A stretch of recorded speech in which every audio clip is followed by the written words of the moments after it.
Dalam perubahan kurikulum, tampaknya yang selalu menjadi persoalan adalah kok beban administrasi gurunya banyak.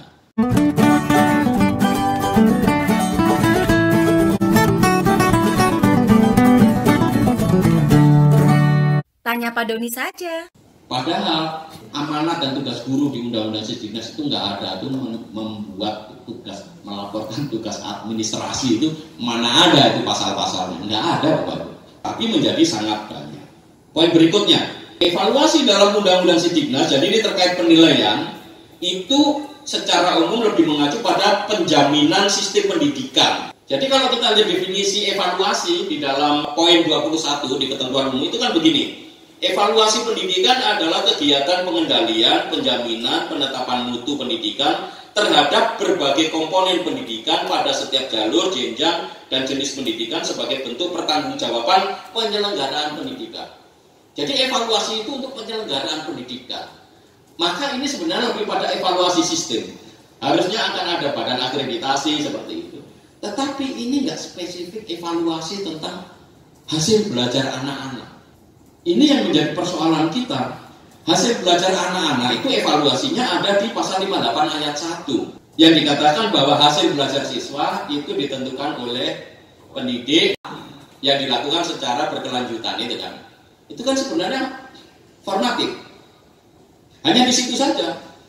Tetapi evaluasi yang di sini itu lebih pada evaluasi yang sifatnya sistem. Dan evaluasi seperti ini dalam perjalanan sejarah kita 20 tahun itu untuk yang akhir jenjang pendidikan itu dilakukan melalui ujian nasional. Apapun namanya itu. Dan ini akhirnya menjadi salah sasaran kan, yang harusnya hasil belajar siswa dinilai oleh guru dan sekolah, tapi sekarang dinilai oleh pemerintah untuk evaluasi penyelenggaraan. Padahal yang untuk penyelenggaraan itu seharusnya itu di badan akreditasi aja cukup. Standar isi proses dan kelulusan itu semuanya ada di pasal 58 ayat 1. Itu diserahkan kepada guru dan sekolah. Maka kemarin ketika ontran-ontran ujian nasional seperti apa gitu, saya kan usul. Sebenarnya kalau kita mau mengadakan ujian nasional itu kepentingannya apa? Gitu kan. Apakah untuk kepentingan siswa, kepentingan sekolah, atau kepentingan pemerintah? Gitu. Kalau untuk kepentingan pemerintah, berarti dia harusnya tidak dipakai sebagai syarat kelulusan anak dari sekolah. Tetapi kalau ini kepentingannya negara, negara harus memastikan bahwa anak-anak setelah belajar 12 tahun atau dari 6, 3, ya 12 tahun di sekolah kita, dia harus punya kemampuan minimal seperti apa. Karena kalau tidak ada, kita nggak bisa bersaing dengan negara lain, Bapak Ibu. Matematika anak kelas 12 ternyata labnya jauh banget, jurangnya jauh banget dengan anak di Singapura, Malaysia, dan lain-lain. Ya kita nggak akan bisa bersaing. Apakah negara punya hak menentukan itu sebagai benchmark? Ada. Di pasal 58 ayat 2 jelas diperbolehkan, karena itu kan terkait standar nasional pendidikan. Maka kalau negara itu mengadakan ujian negara yang dilaksanakan oleh lembaga mandiri untuk mengukur bidang-bidang tertentu yang oleh negara dianggap sebagai penting, misalkan sains, matematika, dan bahasa Inggris, misalkan 3 aja yang diuji, itu nggak masalah kan?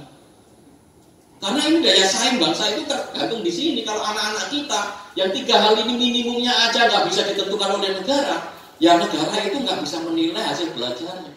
Anggaran begitu besar nggak bisa ngecek hasil belajar dengan anggaran seperti ini bagaimana? Tapi hasil ujian negara tidak bisa dipakai sebagai syarat kelulusan. Kenapa? Karena kelulusan itu tadi di lembaga ayat 1 udah diserahkan kepada sekolah. Itu gagasannya. Maka saya nggak tahu karena saya ternyata nggak di bagian ujian nasional ya Pak Didi ya. Saya ada di tim kurikulum merdeka itu. Di kurikulum merdeka saja kemarin saya nggak ngerti, habis itu nggak diundang lagi saya.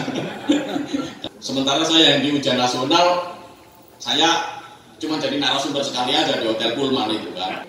Saya menyampaikan gagasan cuma 10 menit aja Pak Didi. Jadi pasti nggak akan bisa elaborasi dengan lebih lengkap. Karena menurut saya alternatif yang terbaik itu adalah ujian negara.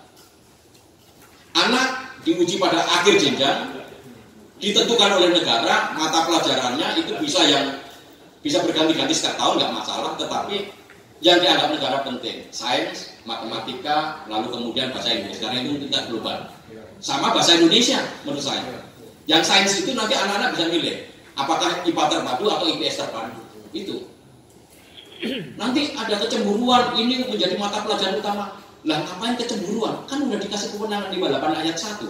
Dari anak masuk sekolah sampai lulus yang menghandle kan Bapak Ibu guru. Nah kalau Bapak Ibu guru nggak bisa membuat mata pelajarannya menarik, ya salahnya Bapak Ibu guru kan. Itu yang jadi masalah. Jadi di sini. Maka menurut saya evaluasi nanti juga definisinya harus berubah.